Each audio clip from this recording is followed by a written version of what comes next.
oh, my ex-roommate, he's transitioning. Okay, that's cool. This is one of those things where he's just going to tell us, hey, man, this is what's going on. All right, I'm open to it. Whatever happened, that's great. But it turns out he wasn't transitioning. He just didn't work out anymore.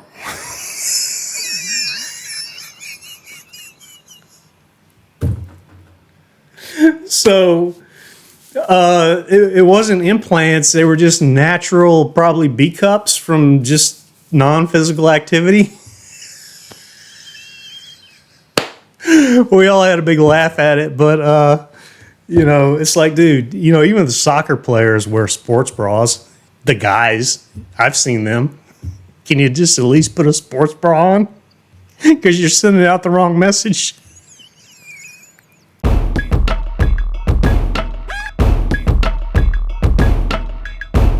All right, guys, welcome back to the podcast. I got so much to talk to you about. I am going to do a video on rugby versus American football. Which sport will break you faster? I'm really curious here about this. I just did a video of the women's rugby, and they are the toughest women on the planet. But just go ahead and fast forward if you don't want to hear my stories, because I always tell stories before I do the podcast. And so let me get into this. So Matthew, on one of my shorts, I ripped him for telling me that I censored his speech, which never ever happens. You say whatever you want on my podcast. That was the golden rule of me and my mom. Hate speech or not, you let people talk. So there was a misunderstanding. I contacted him. We actually talked for about an hour and a half or so.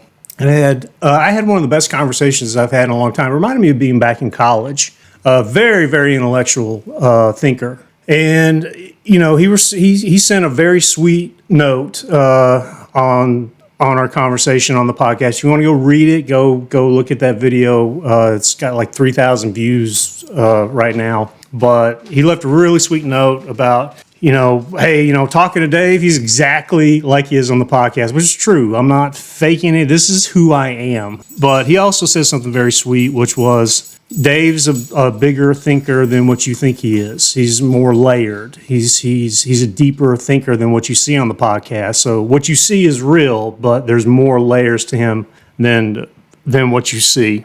And I appreciate that. And Matthew, I'm sorry I called you a dick brain, but I call a lot of people dick brains. All right. And before I don't even think I apologized to him about that on the phone either, calling him a dick brain.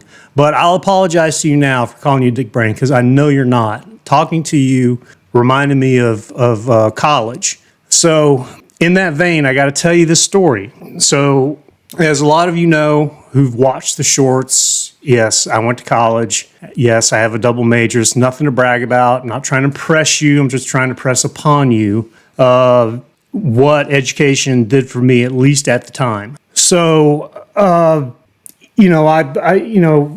only bought like 3 books when I was in college. I learned this on very, very early, not to waste money. When I say I kept all my college books, these are my college books that I kept. And one of them I actually bought for full price. This is my American Lit book.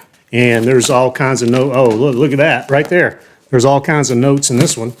But my British Lit book, okay, or English Lit, as I like to call it, I didn't buy this for the class. So I took honors courses when I was in college. And I realized really quick after American Lit that smart people like to talk about how smart they are. They like to pontificate about the meaning of every little nuance of everything that they read. And after that first year of English honors, and then went to British Lit or English Lit honors, I realized, you know what? I don't need to buy the book. And then I realized I don't need to buy the book for economics. I don't need to buy the book. I took honors history too. I didn't need to buy the book for honors history. I didn't need to buy any of this shit. If you take good notes, you take really good notes, you don't need to buy the fucking book. And if you're in honors classes, these brainiacs just like to talk about how smart the meaning of Adora Welty and the Worn Path and the way it goes. And, yeah. So they'd have study groups, and I would sometimes I would sit on, most times not. But I'd listen to them, especially before class, because I always like to talk about, oh, what'd you read the night before? What'd you take out of it? And they would just talk about, why do I have to read it if you're going to tell me what you just read? So I would take notes.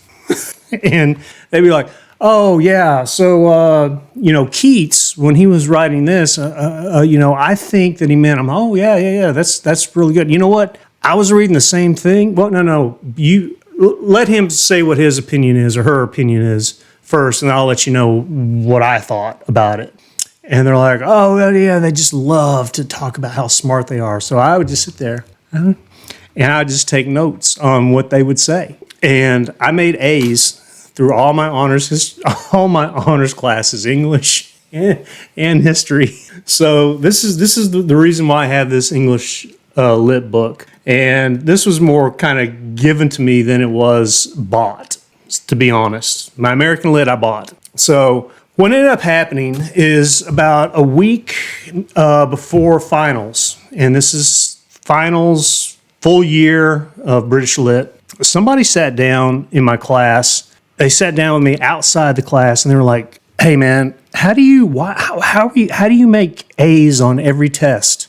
Every test, every pop quiz, which you didn't have a lot when you're in honors, but any paper, I don't understand. You don't even have the book. How do you do it? And my dumb ass said, look, if you don't tell anybody, I'll give you the secret on how I do this. And they're like, okay, how you do it? I said, look, you guys love to talk about, especially before class, you like to talk about everything that you read. All of you guys, class of, 15 people in honors. Not a lot of people in honors classes. So you like to talk about everything. So I just take notes on what you guys say, your opinion, his opinion, her opinion, whatever it is. I take notes, and then I take notes on what the professor says. And then from there, I can easily formulate my opinion, and that's how I make A's in these classes. And they were like, oh, okay. And this is a week before the final. So they're having a study group. And I went to go to the study group, and they all just like, no, you're not going to study with us. I'm like, wait, what's going on? And they're like, I'm sorry, but I told everybody how you pass these classes. I'm like, look, I'm like the first AI-generated person. Look, I'm just taking what you guys say that you just like to jabber on about because you think you're so fucking smart, and I just I amalgamize that into my own opinion, and that's how I do it. You should do the same. And so they left me out. And this is final. The final was like 50% of your grade. So I already had an A in the class, but they were not going to let me study with them. They're like, all right, we know what you did, you scammer.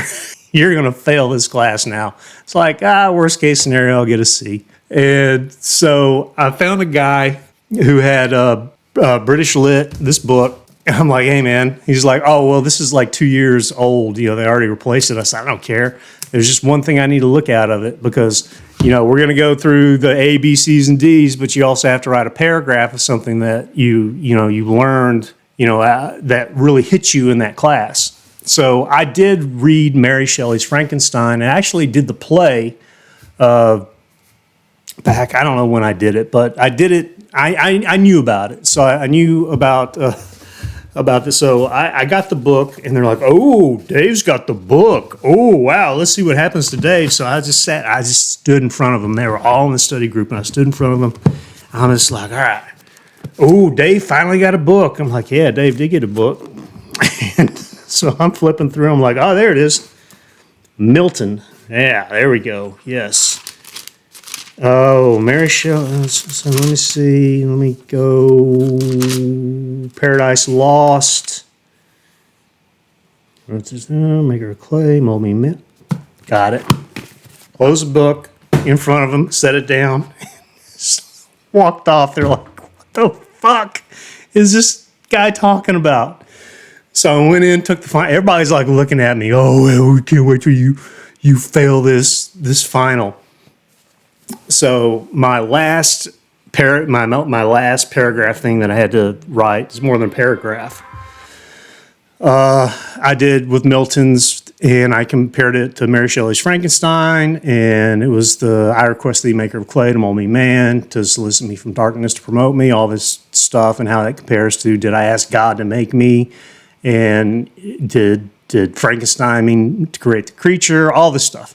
So I'm like, I got this down. No problem. I got the quote right here. I can memorize that. So this is back in the days when I left the grades on the wall outside. She's like, all right, guys. You guys are honor students. You're not going to wait, 3 days. You're going to have this in about 2 to 3 hours. Everything's going to be posted outside, all the grades, what your final grade is and what you made on the final exam. So, I came nonchalantly. Well, oh, okay. Oh, the grades must be out. All the students were up there. They're looking at the grade. They're like, hey, what'd I get? And I'm tall, so I'm just like, I look. Oh, Dave. Oh, I made an A. I made an A on the final and an A in the class. Can you imagine that, guys? And they were so pissed. And when you're in honors classes, you follow these students. They go with you to all honors classes. So if you're honors English, history, biology, whatever, you're going to be with them for the rest of the time. They hated me so bad, but I just wanted to say that. So when I said that, I bought those books, I did. I bought this from a dude for like $20 or whatever, and it was already out of publication. It was already like, I don't know, 3rd edition. They were on like 6th edition or whatever. All I needed was the quote. Just think smarter, not harder. All right, guys, let's go ahead and get into the video. I'm going to get flagged so bad on this. Oh, Jesus. I'm not going to make any money off this video. I don't give a shit. I want to see this rugby, American rugby. Guys, I appreciate you sticking with me this long. I never taught. It's already 13 minutes and I haven't shut up. So let's go ahead and get into this because it's like a 7-minute video. And let me put my Green Bay Packers earplugs on. And let's get into this. If you're ready, I'm ready. So here we go. Rugby, a game which demands you to deliberately inflict harm on yourself to get a ball over the line. American football, a game which demands you to deliberately inflict harm on yourself to get a ball over the line. But they wear pads. Sorry, I'm struggling to get... Yeah, wear pads. Wear pads. Sorry, that's the hardest line I've ever... Which means they hit harder. Ever since the dawn of these two sports, fans have been divided, arguing which of the respected... I'm going to say this. American football came from rugby. And it was almost outlawed by, I think it was Eisenhower almost outlawed football because so many people got killed in college playing football, like rugby style football.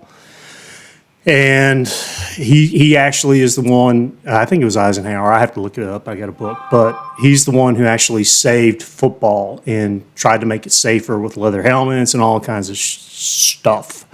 So, but the upside down United States, you guys do whatever the hell you want to. And you're like, pads, screw that. We don't need that. So I'm going to say at the end of the day, you guys are probably tougher than we are. All right. But I don't think you'd like to get hit by 6'6", 340-pound lineman.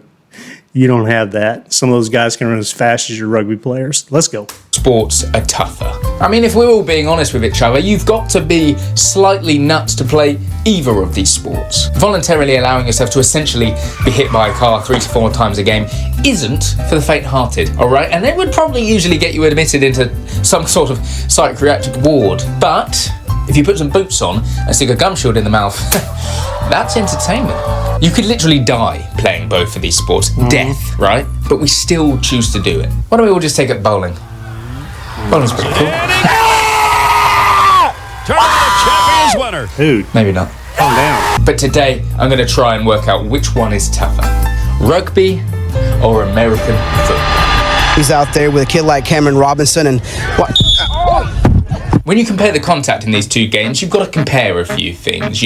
Intensity, volume, and how many minutes each tackle takes off your life. And rugby players hit hard. bone-on-bone crunching tackles. Each tackle makes you question why you play the game. Rugby, you have to be able to tackle anyone that comes in your way, okay? Or you just play fullback. Tactically miss the last tackle, blame everyone that they got through the defensive line in the first place, okay? Lose the cup, ruin your club's chance of getting any sort of success in the last 120 years. Thanks a lot, Mark. Cheers, mate. A lot of the time when you tell someone that you play rugby, the first thing they often ask is why? Why? And that's a really good question that we probably don't ask ourselves enough, okay? The only time we actually ask ourselves that is if we're at the bottom of the ruck and we start to lose feeling to our legs. As a rugby player myself, I've been tackled, and I've tackled far too many times for my own good, okay? But when I compare a big rugby hit to a big American football hit, I would take the rugby hit 100% of the time. I just don't get it, okay? Some American football players launch themselves into tackles so fast and so hard, they actually look like they want to go to jail for manslaughter. Those pads don't look like they're doing anything, okay? The only thing they look like they're doing is giving a one-way ticket to hell, which is actually a small village in Norway. Quite nice, apparently. I mean, just look at this, for example. He's essentially kamikazed himself headfirst into another man and has managed to get up and walk away. I mean, if I attempted that myself, my shoulder would end up tickling the back of my kneecap. And that's the difference with rugby. You have to repeatedly make these tackles for a full 80 minutes. Go out too hard, too early, and you'll end up in no man's land, which is actually a crossroads in southeast Cornwall.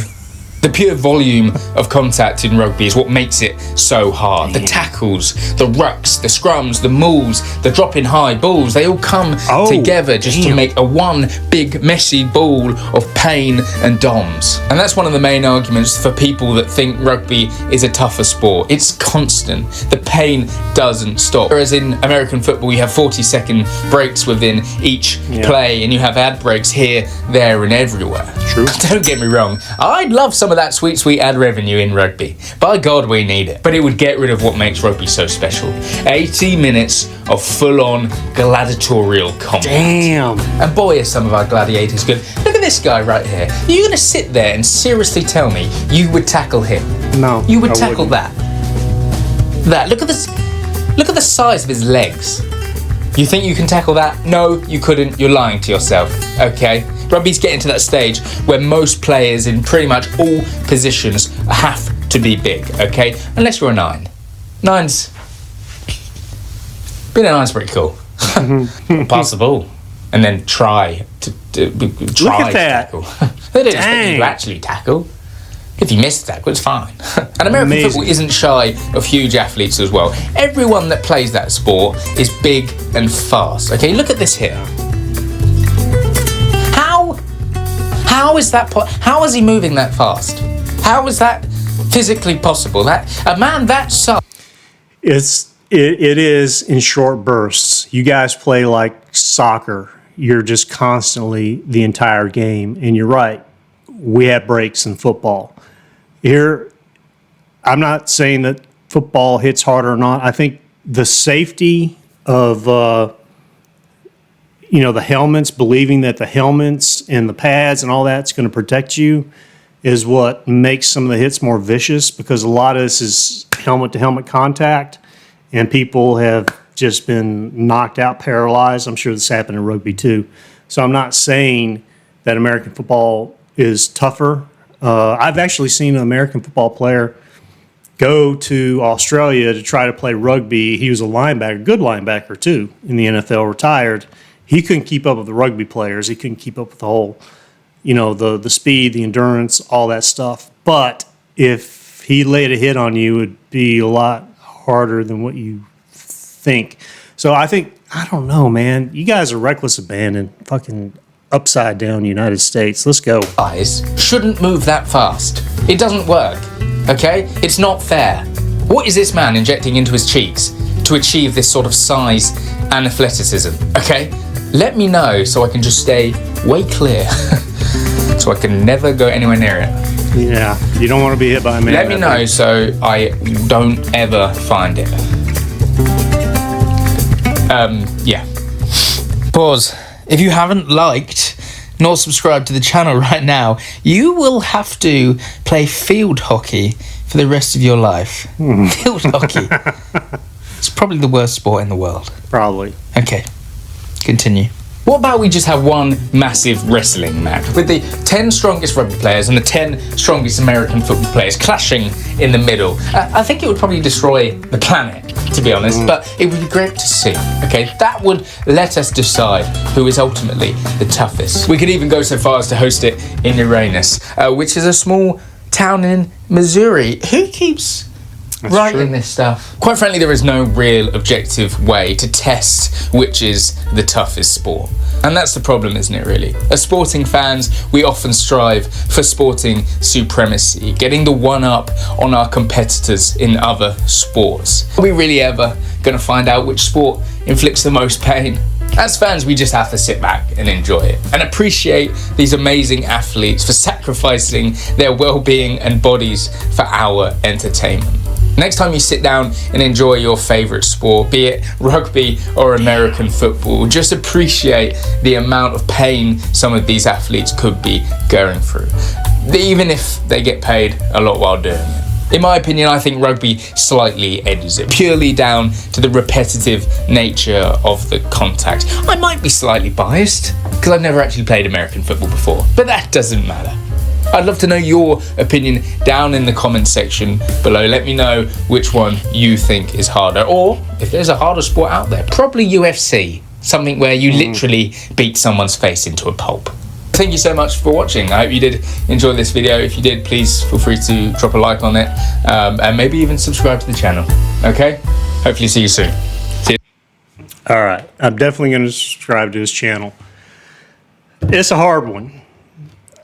So wearing the helmets, wearing the pads gives you a false sense of security. So you got a lot of helmet-to-helmet contact that you don't typically have in rugby because they know how to tackle. Rugby players know how to tackle. NFL players are just, let me lay a shoulder into you. Let me, they don't wrap up like they do in rugby. And in rugby, they're starting to wear, protective gear around their heads. They do what we do with but dude, you're talking about flesh on flesh. But you look at football too, especially at the college level. They don't do this in the NFL, but at the college level, sometimes they have shoulder pads and a helmet, and that's pretty much it. You have the shoulder pads, helmet. They have no thigh pads, knee pads, anything. So in the NFL, they kind of make you wear that sort of stuff. And in rugby, it's like soccer. They're constantly on the move. An NFL player cannot keep up with the pace of what a rugby player can. Having said that, that reckless abandonment that an NFL player has is different because, like I said, that false sense of security with the helmet. So, athletically, I think you guys are, far superior as far as endurance and all that. Do I think a rugby player wearing NFL gear could light somebody up in the NFL? Yes. Do I think they can hurt themselves because of it? Yes, because those pads are just this false sense of security. You guys just know how to, avoid head-to-head contact because you know what it's like to tackle. American football is based on rugby, and American football almost shouldn't exist. I think it was Eisenhower. I have to look back up, but I think it was Eisenhower who actually saved the sport because they were going to ban it because so many people were dying from playing football back in the 1910s and 20s. So, if you're going to do a side-by-side comparison, I saw an NFL linebacker at high level try to, learn how to play rugby, and he couldn't physically keep up. Now, could he lay you out? Yeah, he can. He was bigger than most of those rugby players. And you're talking about too, man. You got guys who are 340, 360 pounds, 6'6", 6'5", 6'7", that can run a 4.6. You don't want to be hit by a guy like that at all with pads on or no pads. If that guy had no pads on, my opinion, I think rugby players are tougher than NFL players. That's just my opinion. And you know how much I love the NFL, so I just got to call what I see, man. But I'll tell you what, if you guys are in college and you're in honors classes, you followed my advice, you're going to do very, very well. Don't have to buy the expensive books that the professors sometimes write because that's their side hustle. Just listen to your instructor, take good notes, and if you're smart, get into a study group every now and then and just listen to what everybody else has to say, and you're going to do great. You're going to graduate at least a 3.0. Oh my God, this is one of the longest podcasts I've ever done.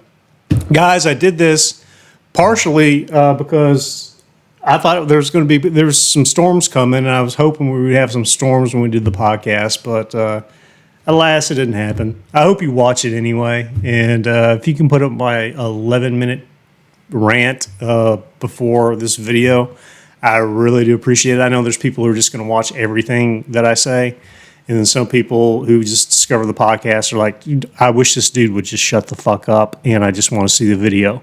But that's just not how I do things, okay? This is a conversation. The camera is you guys, and I'm sitting across, and you're sitting across, and this is a conversation. That's all it is. It's one-sided. You can say whatever you want in the comments, and I promise you I will never delete it, and Matthew knows that now.